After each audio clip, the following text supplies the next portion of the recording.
What's up, everyone? Welcome back to MikeRock Uncensored. If you are enjoying the content, please do me a huge favor, hit the like, subscribe, and follow button so that you can receive all the latest updates as soon as I can make them available to you. So we're going to do something a little bit different. I wanted to add a new section to our content about revealing my top 5 pet peeves in different areas of life. So we're going to get started tonight. And I think this is a way for me to kind of introduce myself to the public, give you guys an idea of how I think about different areas in life. And hopefully you guys will gravitate towards the conversation, want to engage, want to be a part of it.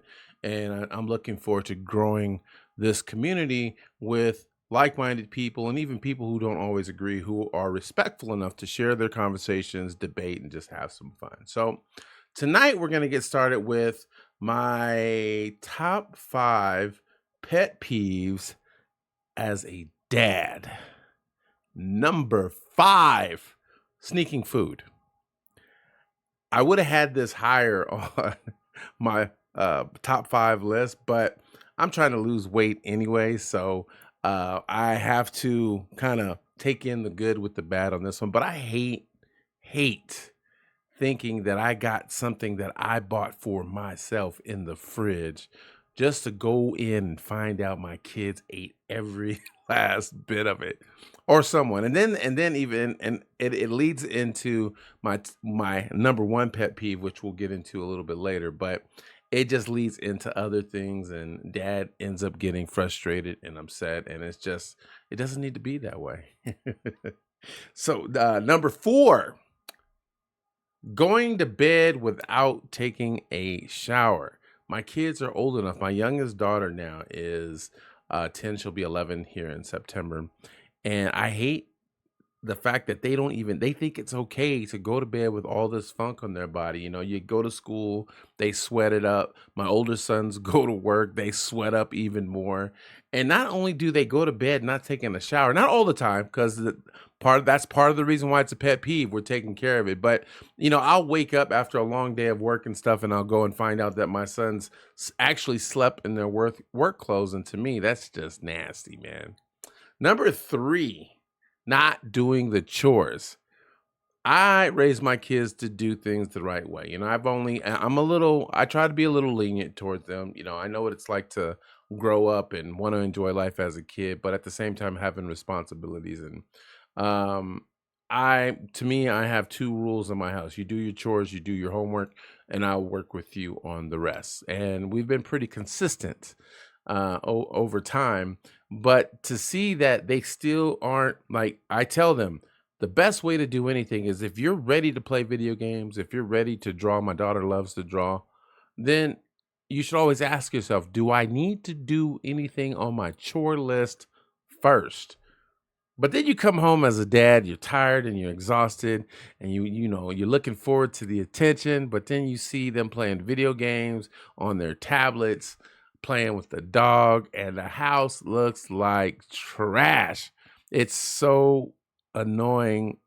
And to have it happen when you're at your worst, when you're ready to go to bed, it's even more frustrating, man. I'm sure a lot of you women, a lot of you single moms can relate to that. We got number 2, repeating myself. I know in order to train and discipline and just raise your kids the right way, that you are going to have to repeat yourself. Kids rarely, if ever, learn things the first time. But when years go by and you are still repeating the same exact thing, yeah, I kind of just want to put them in a bottle and shake it until it's ready to. No, I'm just playing. I would never do anything bad to my kids, but I can't stand it, man. It is. I don't know. Even in regular life, when you said things clearly, ways that they should understand, and then you even back it up and say, maybe you should write that down. Maybe you should use your phone for something other than a toilet reading device or whatever it is, playing games or whatever they do. I hope it's not Pornhub. I really do. At least for my for any of them. And then we got number one. And this is number one. It's not just for kids, it's with me and my relationships with anyone. And that's lying. I can't stand it. I and it's basically from personal experience. I went through a very tough time in my life, and I've gone through some dark times in my life, and a lot of it, if not most of it, has stemmed from me lying. I was young.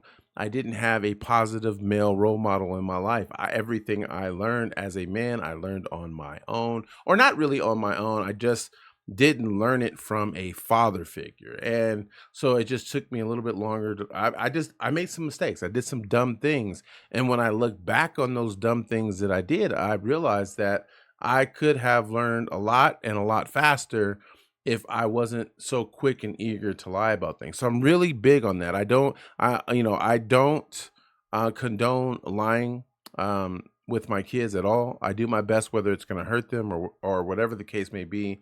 I would rather tell them that I'm not going to tell them something than to lie to them. And they know that about me. So when they lie to me, it is a big thing. And it hurts me as a father because I know I raised you differently. And then to feel like they are so scared of me when I don't put my hands on them. They're so scared of me and intimidated by me that they actually think they're going to get a lighter sentence, whatever the consequences may be, by lying to me. I'll just wait it out. It's crazy. I hate it. If we're friends, if we're dating, whatever the case may be, the quickest way to lose my respect, and once you lose my respect, it's over, is to just look me in the eye and lie to me. I'm way too analytical for that, and I remember stuff. So what you lie to me about right now, you may think you got away with it, and you may have for that one time or that one moment in time. But then when stuff starts adding up, I remember what was said. I'm that dude. And I'd be like, hey, remember when you said, well, that math doesn't add up with this math. So we need to make this right. Anyways, man, those are my top 5 pet peeves as a dad. Let me know what you think in the comment section and feel free to tell me what at least your top 3 are. I really want to know, man, and I will do my best to respond. You guys have a great rest of your day, and I will talk to you guys again soon. Peace.